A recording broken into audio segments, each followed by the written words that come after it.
Pediu o Salmo 103 semana passada, também foi um grande encorajamento para nós, porque vimos o quanto nós somos abençoados, né? Com todas as bênçãos espirituais nas regiões celestiais. E a gente pensou um pouco, né, de como isso não é apenas algo que, sei lá, tá aí, a gente pode se alegrar, mas é algo real na nossa vida, né? É algo que faz toda a diferença no aqui e o agora, quando a gente realmente entende o quanto nós somos abençoados, o quanto a gente pode se apropriar dessas bênçãos hoje. Mas hoje no Salmo 107 a gente vai falar bastante sobre testemunho. E se você tiver um testemunho no final desse estudo, a gente vai ter um tempo para você também poder compartilhar aquilo que Deus fez. Testemunhos são sempre bastante encorajadores, né? Não sei, hoje, antigamente tinha até reuniões de testemunho, né, que os irmãos podiam falar, tinham oportunidade, né, mais oportunidade para falar tudo o que Deus fez na vida deles. E é preciso a gente, né, ter momentos assim. A gente precisa falar daquilo que Deus fez na nossa vida, porque não é só para nós, né? Encoraja demais e fortalece todos ao nosso redor, sejam familiares, amigos, irmãos, né? E mostra realmente o que Deus fez, né? Porque a gente não é o único que passa por essas coisas. Todo mundo passa por alguma coisa parecida e muitos até pela mesma coisa. E mais ainda, quando a gente testemunha, a gente atribui toda a glória a Deus, né? Em gratidão, quando a gente fala das coisas que Ele fez. E a gente vai ver nesse Salmo 107 o que é preciso para ter um testemunho. Que todo mundo gostaria de ter um testemunho, né? O que precisa é você clamar, né? É você clamar a Deus e realmente crer e pedir que Ele possa intervir, né, na sua situação que você está vivendo. Mas também a outra parte é agradecer. Porque uma vez que Deus responde, a gente não pode esquecer de ser grato também. E o testemunhar é uma forma de expressar essa gratidão, mas tem muitas formas, né? A gente precisa agradecer também. Então, clamar e agradecer. Esse salmo é dividido em 4 partes. São 4 grupos diferentes que a gente vai ver, 4 situações diferentes, 4 testemunhos. E a gente vai ver também como nós nos encaixamos em cada um desses grupos. E como esses exemplos servem para nós, para entender que Deus pode fazer isso em qualquer outra situação também, que são apenas exemplos daquilo que pode acontecer na nossa vida. Então, um encorajamento para a gente também clamar, seja qual for a situação que a gente vive, seguindo esse exemplo, clamar e agradecer. Vamos ler então a introdução a esse salmo, os versículos de 1 a 3, que diz assim: Deem graças ao Senhor porque Ele é bom, o seu amor dura para sempre. Assim o digam que o Senhor resgatou, os que livrou das mãos do adversário e reuniu de outras terras do Oriente e do Ocidente, do Norte e do Sul. O salmista começa falando deem graças, porque esse salmo foi escrito realmente para dar graças ao Senhor, para encorajar o povo. Você obteve, né, alguma resposta de Deus, então agradece também, reconheça de onde vêm todas as bênçãos, né? E o motivo para agradecer, o primeiro é porque Ele é bom. Deus é bom, sempre, o tempo todo. E Ele faz o que é bom. O salmista no Salmo 119, versículo 68, ele falou bem assim: Tu és bom e o que fazes é bom. Ensina-me os teus decretos. Então a gente sabe que porque Deus é bom, por natureza, tudo que Ele faz é bom. E em segundo lugar, ele fala também, agradece porque o seu amor dura para sempre. O seu favor sobre as nossas vidas, né? Esse amor incondicional que a gente não merece, o fato que Ele nunca desiste de nós, que esse favor que não dura apenas durante a nossa vida ou durante um tempo, mas para todo sempre, né? O amor de Deus está sobre as nossas vidas. Isso não é algo apenas abstrato, né? Que está, sei lá, aí em algum lugar no universo, mas é algo que se torna palpável nas nossas vidas, através das coisas que a gente vive, através das situações que a gente passa, né? Se torna algo real na nossa vida. E a gente percebe Deus é bom porque Ele fez isso na minha vida. Ele mostrou o seu amor de tal forma. E aí a gente vai ver esses 4 exemplos. Mas um exemplo geral, o que ele fala, que todos digam assim que o Senhor resgatou. E o contexto desse salmo, bem provavelmente, foi aquele povo que voltou para a terra de Israel depois do cativeiro. Então, teve vários momentos, né, 2 momentos principais, que o povo foi levado para o exílio, né? E o povo foi resgatado, por exemplo, do exílio da Babilônia. E aí eles vieram, né, de bem longe, de volta para as suas terras, foram libertos, né, ele livrou das mãos dos adversários, o Senhor resgatou e vieram de todas as direções, né, do norte, sul, oeste, leste, dessa dispersão. Mas a gente também pode dizer, e todos os cristãos de todas as épocas, que nós fomos resgatados, né? Que Deus, né, veio com resgate e nos trouxe, né, de volta a um lugar em que a gente pode estar com Ele. Todos nós fomos libertos dos nossos inimigos. Ele nos libertou da carne, de Satanás, né, desse mundo através da sua morte na cruz. E todos nós, por isso, temos um testemunho e podemos nos encaixar num desses 4 exemplos ou uma outra situação, mas que também o amor de Deus não está longe para nos alcançar dentro dela. Vamos ver então o primeiro exemplo que esse salmo nos dá, os versículos de 4 a 9. Aqui diz: perambularam pelo deserto e por terras áridas, sem encontrar cidade habitada. Estavam famintos e sedentos, sua vida ia se esvaindo. Na sua aflição clamaram ao Senhor e Ele os livrou da tribulação em que se encontravam e os conduziu por caminho seguro a uma cidade habitada.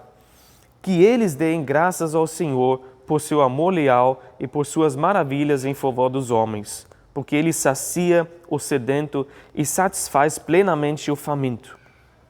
O versículo 6 e 8 a gente vai ver repetido nesses outros grupos que a gente vai ver também. Então, uma repetição que a gente mostra aqui que é importante: clamar e agradecer.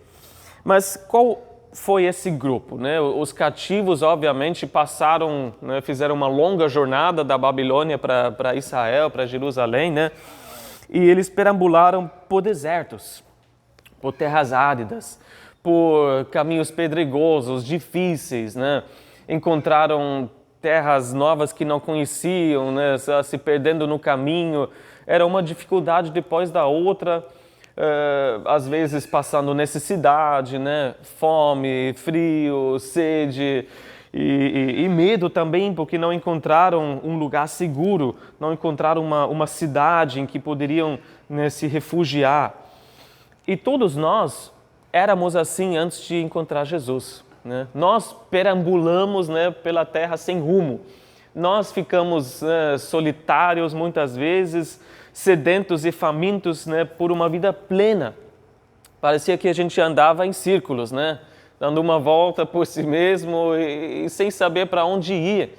A nossa alma, né, ansiava por alguma coisa a mais, desfalecia até, gemendo, né, por uma vida de verdade, procurando respostas, até que a gente ouviu falar de Jesus. E só isso já é o nosso testemunho de vida, né? Não precisa nem acontecer nada específico, né, de uma situação assim, porque esse é o nosso testemunho. Nós ouvimos falar do Salvador. Nós ouvimos falar que Deus veio para esse mundo, morreu por nós, ressuscitou por nós, para nos resgatar, para nos salvar. Esse Deus de novas chances, né, de segundas chances e novos começos, e nós recebemos o perdão dele, né? Nós passamos a fazer parte da família dele, não estando mais solitários. Nós agora podemos andar com ele rumo aos céus. Nós não somos mais os perdidos, mas talvez um outro ainda se sinta meio perdido, né, nesse caminho de vez em quando. Ainda olha ao seu redor e pergunta: será que ainda estou no caminho certo, né? Certas coisas acontecem e você se pergunta: onde está Deus nisso, né? O Deus que eu conheci quando eu me converti, agora está num caminho meio solitário. São as pessoas que, mesmo com a paz de Deus no coração, podem às vezes ficar inquietos, né?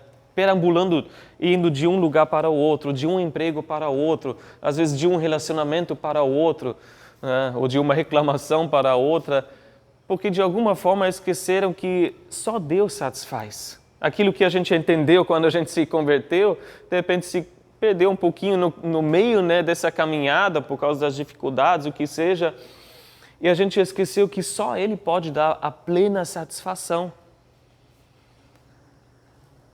Só Ele é a cidade de refúgio, né? Onde a gente pode encontrar segurança, onde a gente pode encontrar paz. E aí esses, voltando do cativeiro, clamaram ao Senhor. E a gente também precisa clamar ao Senhor. Mas é engraçado que quando tudo vai bem, a gente clama pouco, né? E quando as coisas apertam, a gente entende, não, eu preciso clamar. Né? Quando a aflição, como diz aqui, versículo 6, na sua aflição clamaram ao Senhor. Quando chega dentro do nosso coração a um nível insuportável, né? A gente sabe que só tem uma pessoa que pode nos ajudar. Ele é o único para mudar a nossa situação. Ele pode nos levar, de repente, para um lugar seguro, né? E talvez seja só na nossa mente que a gente tenha paz novamente numa situação. Ele pode nos livrar da tribulação e sem voltas, né? Diretamente nos levar para um lugar de segurança. E esse é o poder da oração, né? E, na verdade, quando a gente fala de poder da oração, a gente sabe que as palavras em si não têm poder, né? A oração em si não é nada, mas o poder de quem está ouvindo, né? O poder a quem nós clamamos. E a gente precisa voltar para esse poder, né? Voltar ao Senhor e redescobrir o poder que Ele nos deu através da oração, podendo falar com Ele, podendo clamar em qualquer situação e tribulação. Em 1 Pedro 4, versículo 7, eu vou ler da Nova Bíblia Viva Português, fala que a gente chegou nos últimos dias. O fim dos tempos, de todas as coisas, chegará logo. Portanto, sejam homens de oração, fervorosos e diligentes. Mais ainda que a gente está vivendo dias assim, né? Os últimos dias, o fim do tempo está chegando. Então, que sejamos homens de oração, mulheres de oração, que sabem a quem clamar e quem tem o poder para nos ajudar. E então, versículo 8, que eles deem graças ao Senhor. Se Ele respondeu, então dê graça. Isso é uma chamada para agradecer por essa bondade, o favor de Deus que se mostra real nessas situações e em todas as outras situações, que se mostra palpável, né?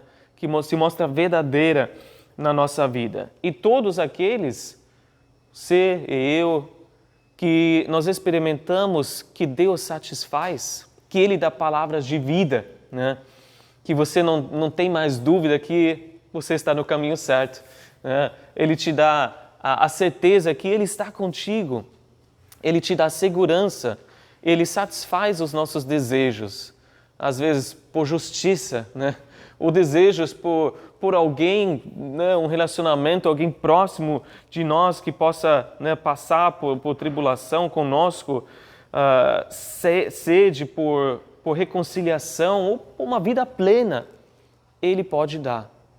Então, clama, né, e receba, porque aqueles que clamam e Deus responde, intervém, sabe que quem está com o Senhor não tem falta de nada.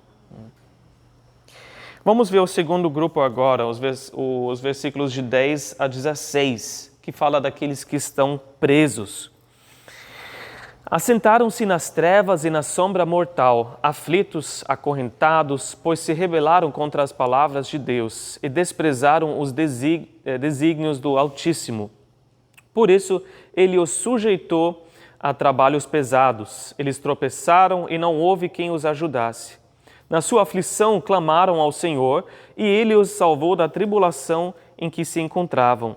Ele os tirou das trevas e da sombra mortal e quebrou as correntes que os prendiam. Que eles deem graças ao Senhor, por seu amor leal e por suas maravilhas em favor dos homens, porque despedaçou as portas de bronze e rompeu as trancas de ferro. Aqueles que estavam presos em calabouços escuros, né, realmente sem esperança, sem a luz do sol, restritos em seus movimentos, né, sem direito nenhum, porque dependia de outros até para receber um pedaço de pão. Talvez você tenha se sentido em algum momento assim no meio da quarentena, né? Meio sem esperança, sem a luz do sol, restrito em seus movimentos e tudo mais. Mas assim eram os cativos, né? Antes de ser libertos. Assim eram aqueles que voltaram e se lembram disso. Olha como era terrível. E no caso deles foi por causa da desobediência.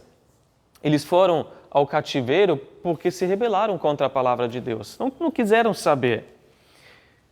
E essa experiência de trevas e paralisação nas nossas vidas, espiritualmente falando, é sempre uma consequência da nossa rebeldia. Né? De nós falarmos, não, eu sei o que é melhor.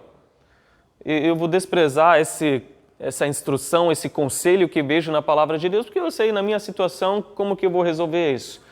O que eu devo fazer para me livrar disso. Mas uma vez que a gente anda nessa direção, um peso nos puxa para baixo, né? Fica algo pesado na nossa alma, no nosso coração. Muitas vezes a gente nem entende o porquê, né, das coisas acontecerem e Deus precisa de alguma forma nos humilhar. Talvez até que a gente chegue no fundo do poço, né, chacoalhar de alguma forma a fim de acordar. E falar, o que eu estou fazendo? Eu estou aflito, por quê? Porque isso está acontecendo, o que eu preciso fazer? Clamar. Eu preciso clamar. E talvez tenha alguém aqui, ou alguém que ouça isso mais tarde, que parece que tem uma nuvem escura em cima da cabeça, né? Tem algo que prende você. Tem um hábito, tem uma atitude, tem, sei lá, algum relacionamento que você se sente preso por causa disso. E tudo que você mais quer é se libertar disso. Né? Você quer estar livre disso, mas não consegue. Por mais que você tente, você não consegue se livrar dessas coisas, dessas correntes que te prendem. E não estou falando apenas do óbvio, como drogas, né? Como vícios, como sexo, álcool, o que seja. Mas essas coisas no nosso coração, como cinismo, né? Ressentimentos que a gente guarda, amargura, falta de perdão, ou certos relacionamentos que nos prendem mais do que nos dão liberdade e alegria, e a gente não consegue se livrar. Então, nessa aflição, clame ao Senhor. Nessa aflição, clame ao Senhor, se você está já aflito o suficiente, e peça que Ele te ajude, te dá força, porque por sua própria força não consegue se livrar. Imagina você acorrentado daquele jeito. Entrega aquilo que te prende e aqui diz Ele vai despedaçar e arrebentar essas correntes de hábitos, de pensamentos, né? de atitudes. E então dá graças, né? Dá graças ao Senhor. Esse é um grande motivo para agradecer ao Senhor. Se você foi liberto, né, dessas coisas que te prendiam.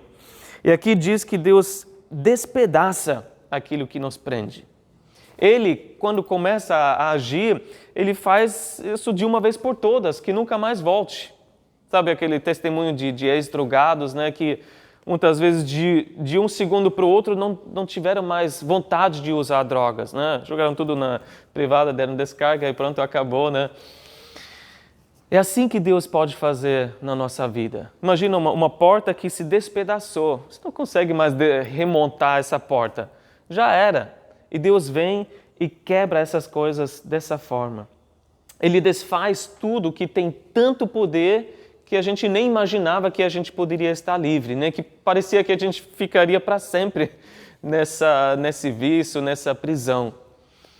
E uma coisa que sempre pegou, mas hoje em dia talvez mais, é o vício por sexo e todos os atos sexuais, né? De alguma forma. E é interessante que o sexo é tão viciante quanto drogas pesadas, né? Tem estudos, muitos estudos que mostram que, né, a endorfina que é liberado no ato sexual, ou algum ato relacionado a isso, é tão forte ou até mais forte do que os hormônios, dopaminas, que são liberadas quando você usa drogas pesadas, né? Se chamam de hormônios do prazer, né? Endorfinas e dopaminas. E quando alguém usa drogas, né, chega a um ponto que aquela droga não serve mais. Precisa de algo mais pesado, né, para se satisfazer, para surgir o mesmo efeito. E muitas vezes, quando uma pessoa tem um vício assim sexual, uma coisa leva a outra. E por isso a gente, infelizmente, tem tantas perversões sexuais, né, onde já se viu a pedofilia crescendo de um jeito assim que a gente nunca viu antes, né, pelo menos na nossa vida. Estava até vendo ontem, até um ex-jogador da seleção alemã que foi preso por causa de envolvimento com coisas assim. E uma coisa leva a outra e a pessoa está presa naquilo, né? O que uma pessoa assim faz? Precisa clamar, porque é só Deus para ajudar alguém assim. A pior atitude que a gente pode ter é dizer, eu quero a minha vontade do meu jeito. Porque o que acontece é que uma hora Deus chega e fala, então eu vou te permitir que você tenha isso do seu jeito. E Romanos capítulo 1 fala sobre isso. Que Deus entregou os homens, né, por causa da sua rebeldia, eu quero a minha vontade, assim seja, né? Ele entregou os homens à impureza sexual, né? Ele entregou os homens a paixões vergonhosas, a uma disposição mental reprovável. Isso que a gente vê, as pessoas que não têm o Senhor. E pior quando a gente vê isso em pessoas que falam que conhecem o Senhor. Mas nunca é tarde demais para clamar ao Senhor. Ele não deixa ninguém nas trevas e na prisão que clama a Ele. Não quer dizer, mesmo uma pessoa que conhece Jesus e que está lutando com essas coisas, não quer dizer que a luta acabou para sempre, né? Mas a luta não é a mesma, mudou. Você não luta mais para se livrar porque você já foi liberto. Você luta e continua lutando para não recair, né? Mas você já tem a vitória. Vamos ver o terceiro grupo agora, versículos de 17 a 22, que falam dos doentes. Versículo 17. Tornaram-se tolos por causa dos seus caminhos rebeldes, e sofreram por causa das suas maldades. Sentiram repugnância por toda a comida e chegaram perto das portas da morte. Na sua aflição clamaram ao Senhor, e Ele os salvou da tribulação em que se encontravam. Ele enviou a sua palavra e os curou, e os livrou da morte. Que eles deem graças ao Senhor por seu amor leal e por suas maravilhas em favor dos homens. Que eles ofereçam sacrifícios de ação de graças e anunciem as suas obras com cânticos de alegria. Então aqui fala do grupo de pessoas doentes fisicamente, né, emocionalmente, as pessoas com alguma enfermidade e estão aflitos por causa disso. A doença física é bem como está escrito aqui, né? Começa aos poucos e aí você já perde as suas forças, né? Perde o apetite muitas vezes. Aí uma coisa leva a outra. Se você não se alimenta bem, enfraquece mais ainda, daqui a pouco você está acamado, né? De repente você não quer tomar remédio que deveria ajudar, é um pouco rebelde, né? Ou um pouco teimoso. E aí você está acamado e no final pode levar até a morte, né? E a gente sabe, infelizmente, como o vírus, né, até em pessoas saudáveis, pode levar muito rapidamente uma pessoa para a cama, para a UTI e até a porta da morte ou até a morte. E ainda fala aqui também de problemas mentais, né, que infelizmente acabam sendo uma consequência, né, de muitas coisas que a gente está vivendo hoje. E no versículo 17 a gente viu tornaram-se tolos, ou em outras versões, loucos, né? E cada louco com a sua mania, né? Com a sua neura, cada um tem o seu jeito de viver e tudo mais. Mas a gente pode chegar a um momento e falar, eu sou assim, eu vou morrer assim, né? E não são só apenas idosos que falam assim, né? Jovens também podem ter esse tipo de pensamento. Mas se isso for contra o caráter de Jesus, que Ele está formando em nós, se essa ignorância, essa falta de respeito, né, com o próximo, se essa agressividade ou falta de compaixão não corresponde com o Senhor Jesus, você precisa se arrepender daquilo e ser transformado. Se essa reação sua, né, ser dominado por medo, por ansiedade o tempo todo, vivendo um jeito de ódio, nervosismo, que se torna uma doença e não corresponde ao caráter de Jesus, a gente precisa se arrepender e pedir para o Senhor nos mudar, para que a gente não chegue, né, a um ponto pior. A gente precisa clamar. E a primeira coisa, precisa reconhecer que algo está errado, né? Talvez seja alguém que fala para você, talvez seja pela graça de Deus o Espírito que te dá um toque, né? Você reagiu errado naquele momento. Porque o melhor médico não adianta nada se você não procura ele, né? Você tem dinheiro, tem tempo, pode até voar para os Estados Unidos que tem o melhor cirurgião, o que seja. Se você não vai, né, não procura, aqui tem ótimos médicos também, né, não precisa nem viajar para longe. Se você não procura, ele não vai te ajudar. E o nosso médico é o Senhor. O nome dele é Jeová Rafá, que quer dizer aquele que cura. É o seu nome, a sua natureza de curar e restaurar. Mas precisa procurar ele, né? Precisa clamar a ele, porque só ele é poderoso para livrar. Para ele, uma gripe ou um câncer não é nada. O coronavírus também não é nada, porque ele pode livrar da morte.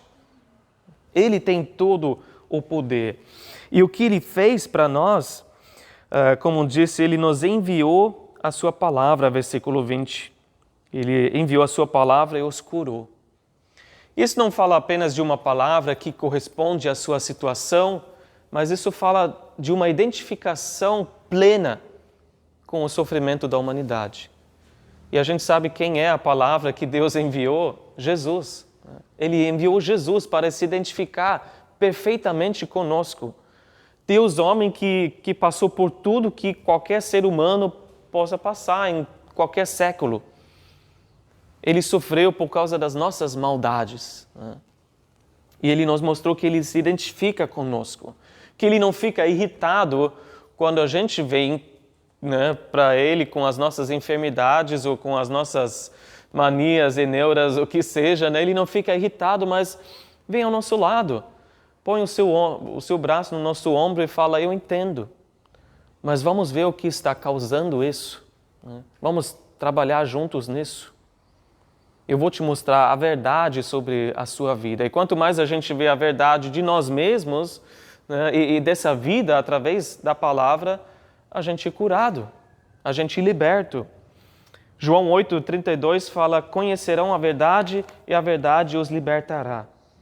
Isso não é apenas uma vez que a gente é salvo, mas a gente é liberto constantemente de tantas coisas e curados também. E quem foi curado, então, precisa dar graças, versículo 21. E de que forma? Versículo 22, oferecendo sacrifícios de ação de graça, anunciando as suas obras. Aqui fala de sacrifícios de louvor. Hebreus 13:15 fala que por meio de Jesus, portanto, ofereçamos continuamente a Deus um sacrifício de louvor que é fruto de lábios que confessam o seu nome. Não apenas cantando, né, mas também testemunhando. O sacrifício é sempre uma oferta que custa algo, né, que não vem fácil. E não fala, né, de, foi curado, vou fazer uma peregrinação, né, vou pagar o voto que eu fiz, o que seja, mas fala de um serviço alegre, né, talvez uma dedicação a mais para a obra do Senhor e seu reino. Talvez um propósito que você firma com o Senhor para orar agora por uma outra pessoa que está doente, já que você foi curado. Talvez você ser mais intencional em compartilhar Jesus com outras pessoas. Anunciando mesmo, né, as suas obras para as pessoas. Isso através de cânticos, mas também através do testemunho que você foi curado. Ou que outra pessoa que você conhece foi curado e você fez parte dessa história. Então não deixa que outros sejam encorajados, né, por não contar aquilo que Deus fez na sua vida. Bom, vamos ver o último grupo, o grupo 4, que fala daqueles que estão numa tempestade, versículos de 23 a 32. Fizeram-se ao mar em navios, para negócios na imensidão das águas, e viram as obras do Senhor e as suas maravilhas nas profundezas. Deus falou e provocou um vendaval que levantava as ondas. Subiam aos céus e desciam aos abismos. Diante de tal perigo perderam a coragem. Cambaleavam, tontos como bêbados, e toda a sua habilidade foi inútil. Na sua aflição, clamaram ao Senhor, e Ele os tirou da tribulação em que se encontravam. Reduziu a tempestade a uma brisa e serenou as ondas. As ondas sossegaram, eles se alegraram e Deus os guiou ao porto almejado. Que eles deem graças ao Senhor, por seu amor leal e por suas maravilhas em favor dos homens. Que o exaltem na assembleia do povo e o louvem na reunião dos líderes. Fala aqui no contexto de marinheiros, né? Os cativos voltaram também, de repente, pelos mares, né? De todas as situações de que eles vieram, passaram por tempestades, dificuldades, e a gente sabe que literalmente Deus pode usar uma tempestade real, e já usou na história, né? Muitas vezes para resgatar homens, né?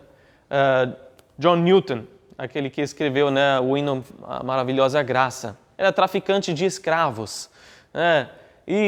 Trazia, né, escravos lá da África, e foi numa tempestade, morrendo de medo, né? Achava que ia morrer, clamou ao Senhor, e por isso foi salvo. Se tornou uma pessoa que escreveu inúmeros hinos, que encorajaram inúmeros cristãos, e se tornou um grande pregador. João Wesley foi outro, que foi um missionário, né, que foi, na verdade, nas colônias nos Estados Unidos sem ser convertido. Pregou Jesus sem ter um relacionamento real com Jesus. E ele, na volta, passou por uma tempestade, achava que ia morrer também, mas viu um grupo de cristãos que estavam cantando louvores, né, tranquilos, numa paz total, e ele se encantou com esse grupo de pessoas. Chegando em Londres, ele procurou, né, um grupo de cristãos de verdade ali, e foi numa reunião à noite que ele se converteu e se tornou, né, o fundador da Igreja Metodista e um grande pregador, né. Martinho Lutero foi outro, né. Ele estava lá nos campos na Alemanha, passando por uma tempestade com muitos raios, achava que ia morrer também, e disse ao Senhor: se eu sair dessa, eu vou dedicar a minha vida ao Senhor, eu vou para o monastério. E de certa forma a reforma até começou ali, né, com um raio, com aquela tempestade.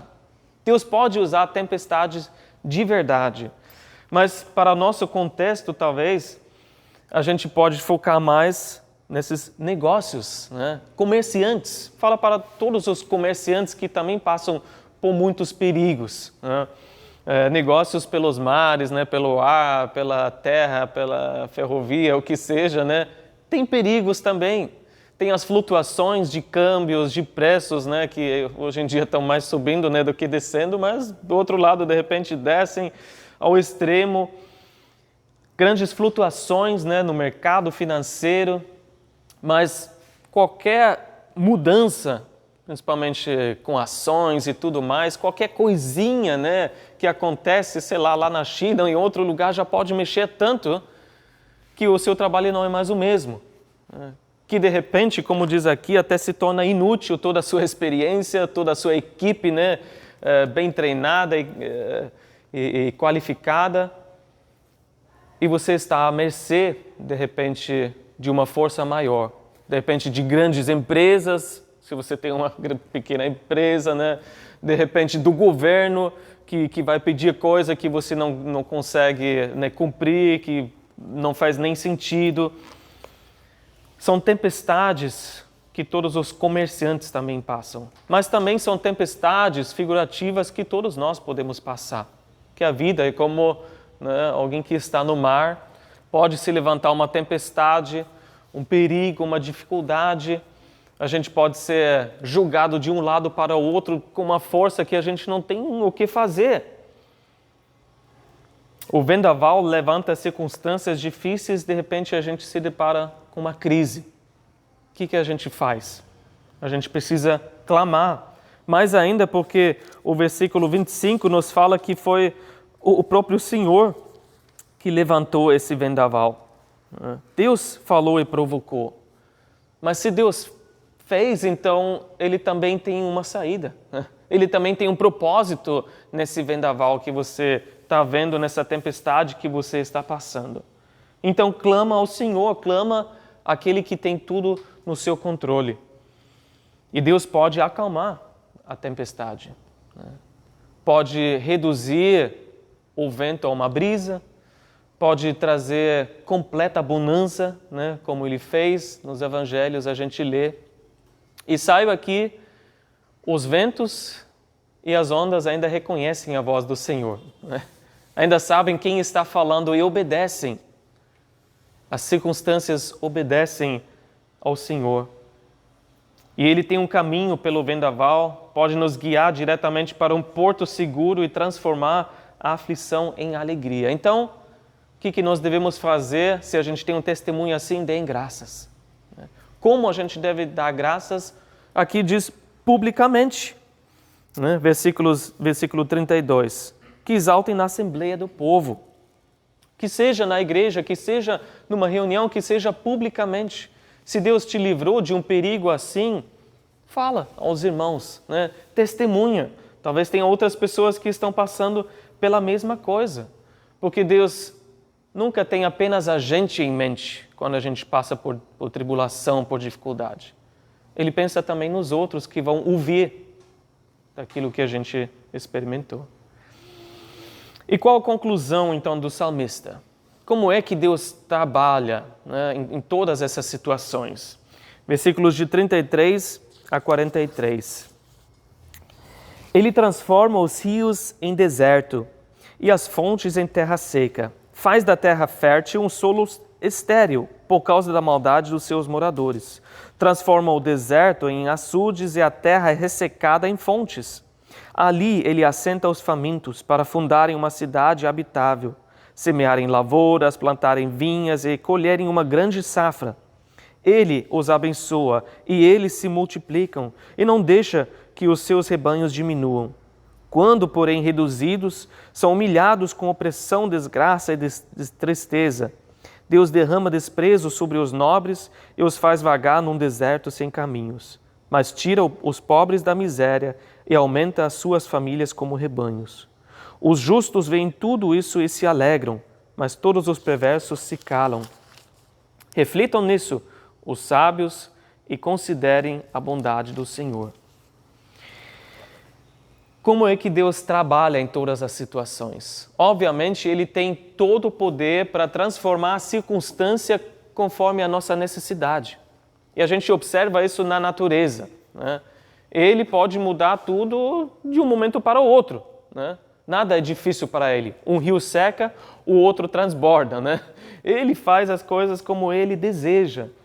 Mas o que a gente vê aqui é que Ele usa a adversidade nas nossas vidas.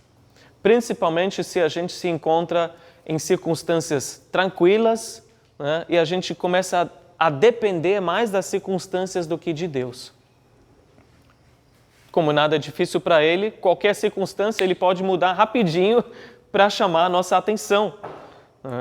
E a gente vê na natureza, Deus seca o rio, fecha as fontes, e aí se você depende disso, você começa a clamar. E Deus, o que eu faço agora? O que eu devo fazer?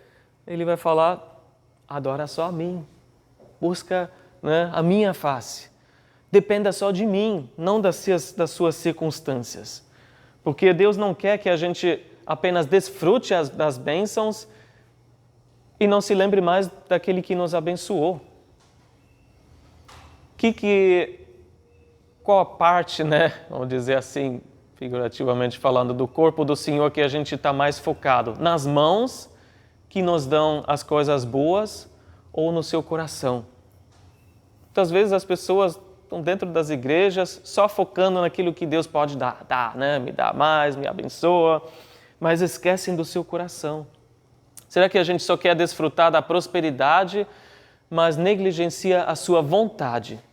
Porque se Ele nos deu algo, que Ele tem um propósito com aquilo, que Ele quer que a gente use para a sua glória. Então Deus usa a adversidade, mas Ele também usa a prosperidade, dependendo das nossas necessidades. Ele ajuda sim o faminto, né? Ajuda o pobre e se ele precisar, então ele abençoa, né? Dá segurança, provisão, multiplica tudo que a gente viu aqui, né? Tem um cuidado especial, tudo seguindo o princípio que a gente vê em 1 Pedro e em Tiago também, que Deus se opõe aos orgulhosos, mas concede graça aos humildes. Deus se opõe aos orgulhosos, mas concede graça aos humildes. Tudo depende do nosso coração. E aqui no nosso contexto tem até os nobres, né, com espírito altivo, e os pobres com espírito humilde. Ele acaba, né, lidando de forma diferente com os dois grupos. Provérbios 16, 18 também nos lembra que o orgulho vem antes da destruição, um espírito altivo antes da queda. Então, tem certas coisas já programadas se você segue naquele caminho. E a lição que a gente tira, né, disso que o salmista tirou, né, nos últimos versículos aqui, 42, 43, a gente se alegra quando Deus opera, independente como, né? Porque tanto o levantar do humilde como o cair do orgulhoso vem de Deus, está na mão dele. Não que a gente se alegra com a queda de alguém, mas tudo que acontece a gente vê que Deus é poderoso, que Deus é justo e que Deus é fiel à sua palavra. E vendo isso, a gente pode se alegrar. E por isso os justos se alegram, porque veem que tudo que Ele faz é bom, com o propósito de levar todas as pessoas ao arrependimento. E aqueles que não conhecem o Senhor vão se calar, né? Não tem mais palavra, não tem mais nada para retrucar. Porque quando essa força maior de Deus invade qualquer circunstância, Ele corrige as coisas, né? Ele acerta o que está errado. E quem está do lado errado, né, vai sentir certas coisas, a não ser que comece a clamar também. E fala, Deus, eu quero estar do teu lado. Eu não quero mais a minha vontade, não quero as coisas do meu jeito, mas que a tua vontade seja feita.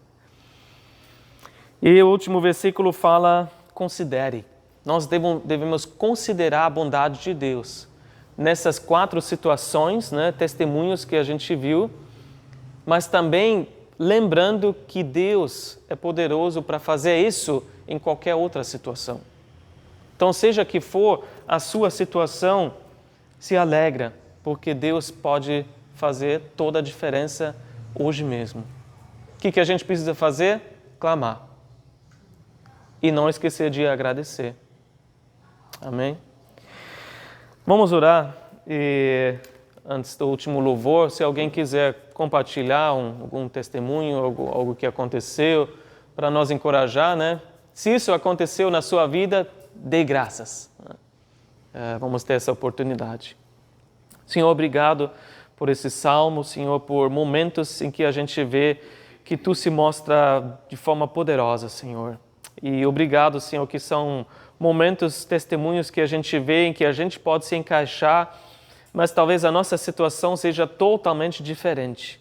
Mas Tu és o Deus, Senhor, de todas as situações, de todas as circunstâncias, Senhor, Tu estás nas trevas, Tu estás na luz, Senhor, não há lugar onde Tu não estás. Não há lugar onde o Teu poder não pode alcançar, a Tua mão não pode, Senhor, tocar e transformar tudo. E por isso nós Te pedimos, Senhor, venha, Senhor, intervenção, venha intervir, Senhor, nas nossas vidas, tudo que a gente está sofrendo nesse momento, as razões por quais a gente está aflito, Senhor, no nosso coração, Senhor, seja de forma física, emocional ou espiritual, Senhor, que Tu possas vir ao nosso lado, colocar o Teu braço, Senhor, no nosso ombro e nos mostrar a saída. Nós dizer que Tu estás conosco, Senhor, na tempestade, para poder acalmar o nosso coração e a tempestade, Senhor, e nos levar para um porto seguro. Senhor Jesus, que nós possamos, em tudo que a gente experimenta hoje, Senhor, viver a Tua paz, viver, Senhor, a Tua solução, viver a Tua resposta, Senhor, e receber de Ti o Teu amor leal e ver que Tu és bom, Senhor, Tu és bom o tempo todo. Nós Te agradecemos por isso, em nome de Jesus. Amém.